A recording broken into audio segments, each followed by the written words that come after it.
I've felt guidance to unfold to you teachings of the Vedas and Upanishads about Ishvara, about God. And these teachings are remarkably different from teachings that can be found in the religion of Hinduism.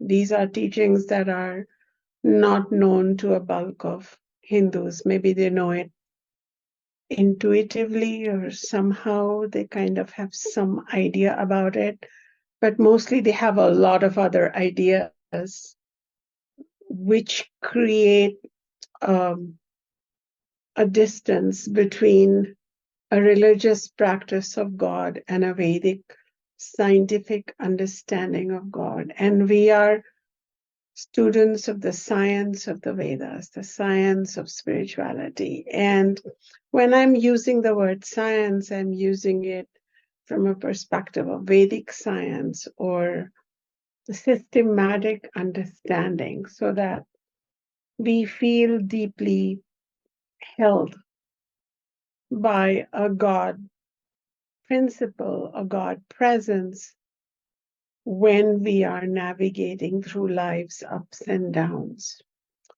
This is part of a greater curriculum that I am creating for the whole world through a forthcoming book and through teachings here and elsewhere, where I want to bring forth the deepest teachings from the womb, from the heart of the Vedas. And these deep, deep, deep teachings are the teachings of yoga. And when we think about the word yoga, especially in the West, we just think of asanas, the body changing its positions. Maybe because you are been my student for some time, it also includes breath and mudra.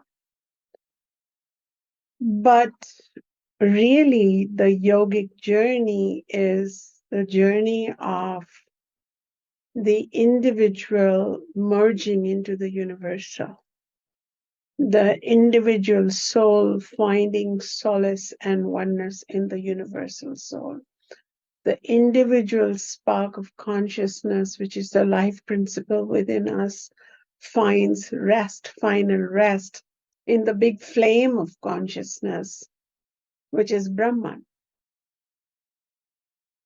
And the yogic journeys that are traditional, that have been around for tens and thousands of years, have nothing to do with the body. In fact, what is known as yoga today is really a small percentage of that journey, not its totality.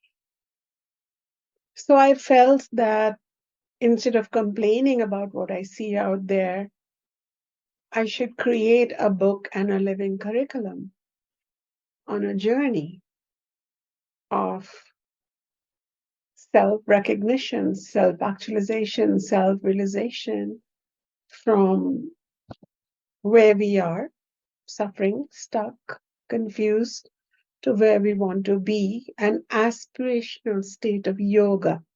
Yoga comes from the root Sanskrit word yuj, Y-U-J, which means union. And it's not the union with a certain size waist or a certain yoga brand. It's a union truly of ourself with God. That's right.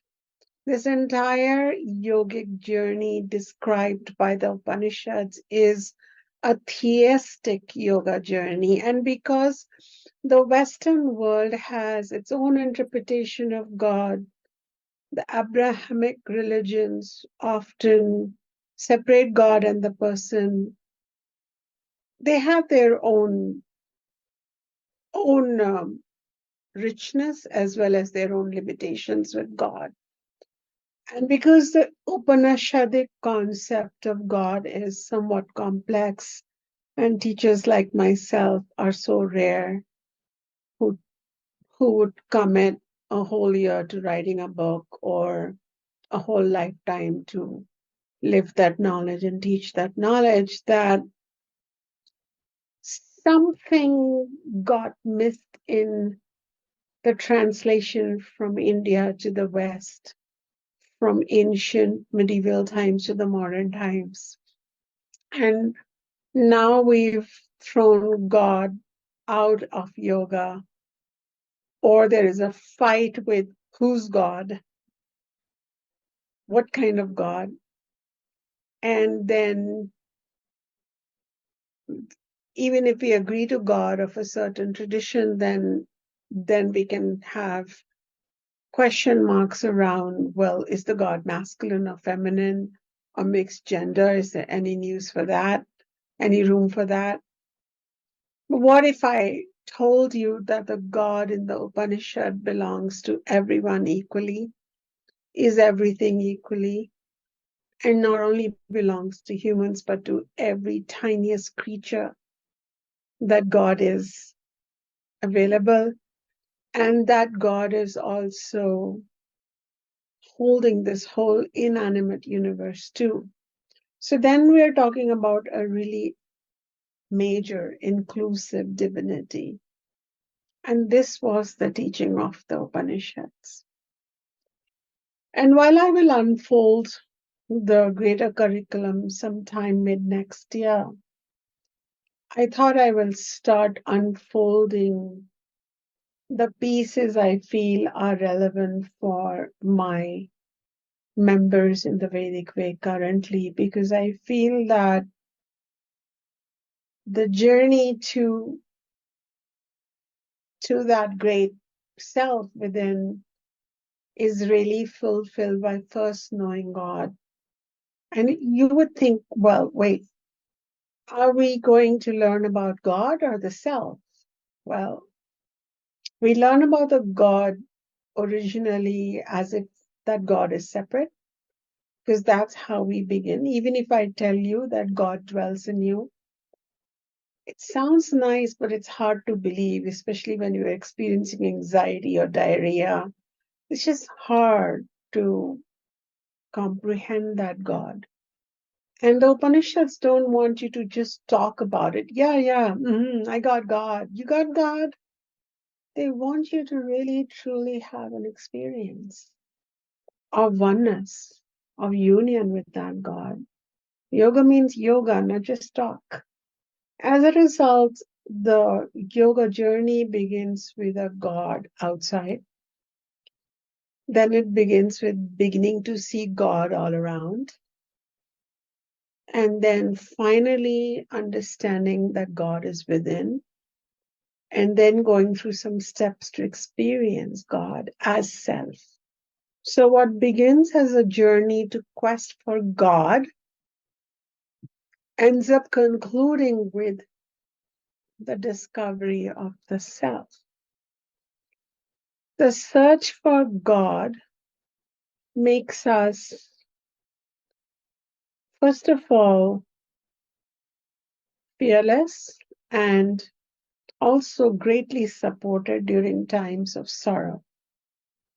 And these teachings about God are enshrined throughout the Upanishads, which are the end portion of the Vedas. There are 4 Vedas: Rig Veda, Yajurveda, Samaveda, Atharva Veda, and these Vedas were written over an extended period of hundreds of years, because these are voluminous compilations of knowledge that continued to be orally compiled, and then at some point they were written down. The Upanishads still come during the oral phase, but more towards the later period. So we can place them to about 2,000 to 3,000 years old, whereas the Vedas themselves can be 5,000 to 8,000 to 10,000 years old. But 2,000 to 3,000 years old is old. and some Upanishads go back even further. And these Upanishads are the philosophical zenith of contemplation in the Indian subcontinent. I have mentioned at other times that there are 4 goals in life: dharma, artha, kama, moksha. Dharma is what makes us humane, conscious, dependable. Artha takes care of our survival and our financial material needs. Kama is our pleasures, our sensual satisfaction. And moksha is the knowledge of who we are and what's our connection with God. The first part of every Veda tends to bring sacred contemplation into the search of dharma plus artha plus kama. Dharma always comes first. Because if we do not have dharma informing our pursuit of artha and kama, we will begin to become greedy, grabby, grasping, frustrated, and probably reduced versions of our true selves. Whereas the latter portion of each Veda, which is called Upanishads, focuses exclusively on moksha.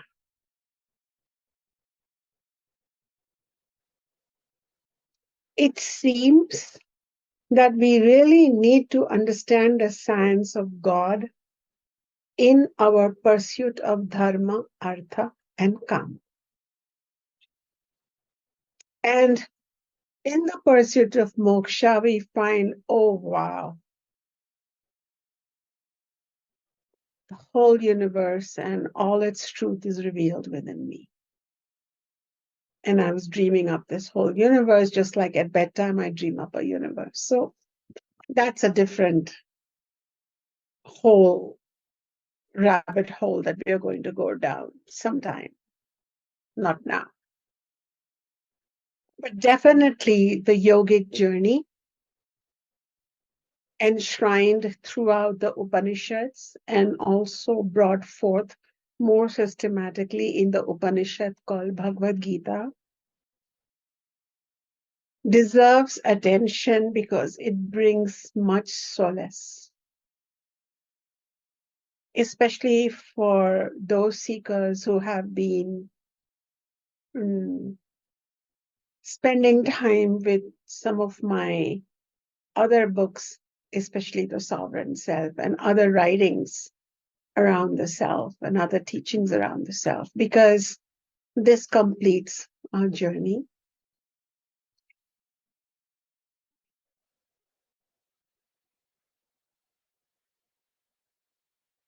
It's sad that over the march of time, the integrated yoga tradition, which includes 4 important yogas, and you may want to note them down: Bhakti Yoga, Karma Yoga, Upasana Yoga, and Jnana Yoga.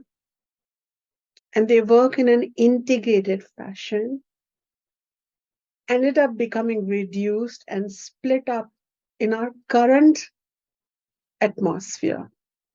If you even visit the websites of teachers who are teaching these yogas, you might come across a very strange teaching that Bhakti Yoga is all about God, so it really appeals to the emotional type of people.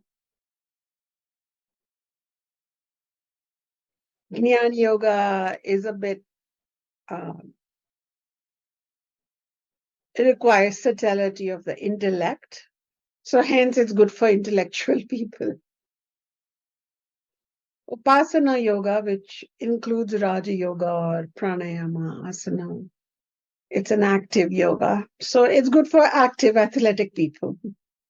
Let them do their downward dogs. And Karma Yoga because it purifies our karmas. So it's good for the active professional kind of people. It's ridiculous. It is pigeonholing souls based on where they are. When in reality, we always begin with Bhakti Yoga. Well, rather, we begin with some Jnana Yoga. We give some knowledge of all the yogas, and then we spend a lot of time in Bhakti Yoga because we really invite the soul that is suffering from transience, impermanence, change, betrayal, tragedies, and the only constant, which is change, with one changeless, one eternal, one deeply predictable principle, which is the God principle. That's right. God in the Upanishads is not a person, but a principle. So when our soul, instead of being in anguish, starts settling down, really, we can even talk about yoga. Then we can peer ahead beyond the angst of our hearts, beyond the need to control things, and still not be able to control them. We can finally begin resting in God. And there are teachings around that. Then and then only can we begin to think of how do we want to live while we are spending time on earth. Do we want to be self-absorbed or do we want to be selfless? Do we only want to satisfy our whims, our fancies?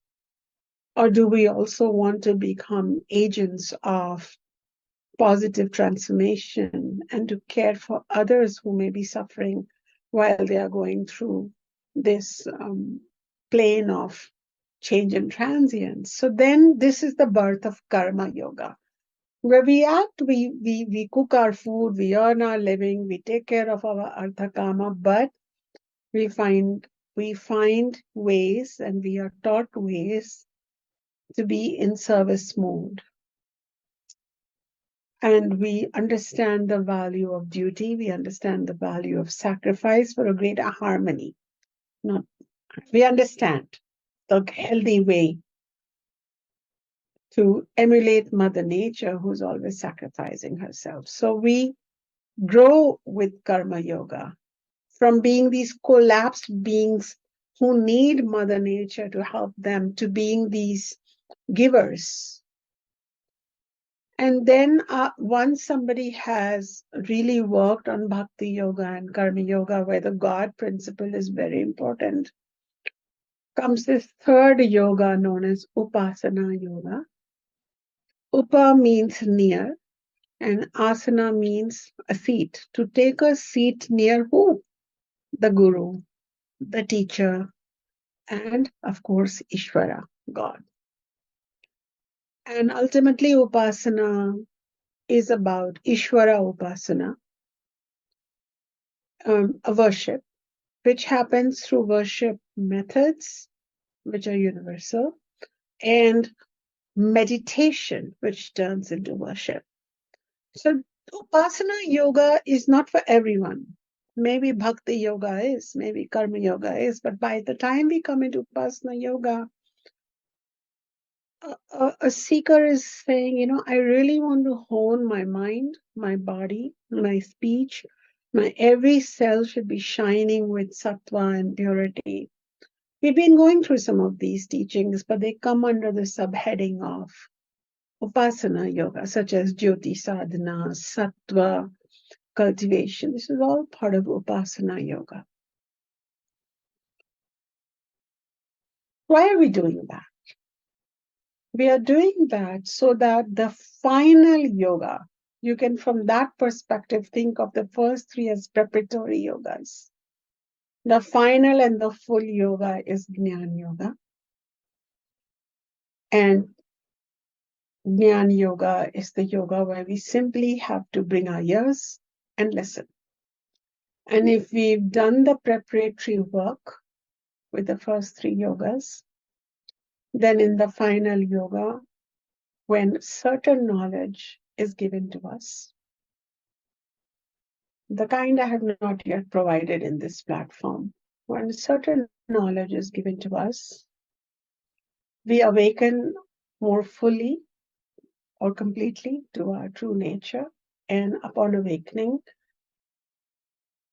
we become free of sorrow as well as the need to um, remigrate back on earth or some other loka to play out this whole life again. So we get uncaged, so to say, from mandatory birth. That is what liberation does for us. We can choose to come back, but we don't have to. There's a difference between coming back because you know you've chosen and coming back because you're wondering if you had any choice. There's a difference. And at this stage of Jnana Yoga, the distance between Ishvara and you gets highly reduced, and you find the goddess, the God within you as your own self. A lot of your latent sleeping powers become activated.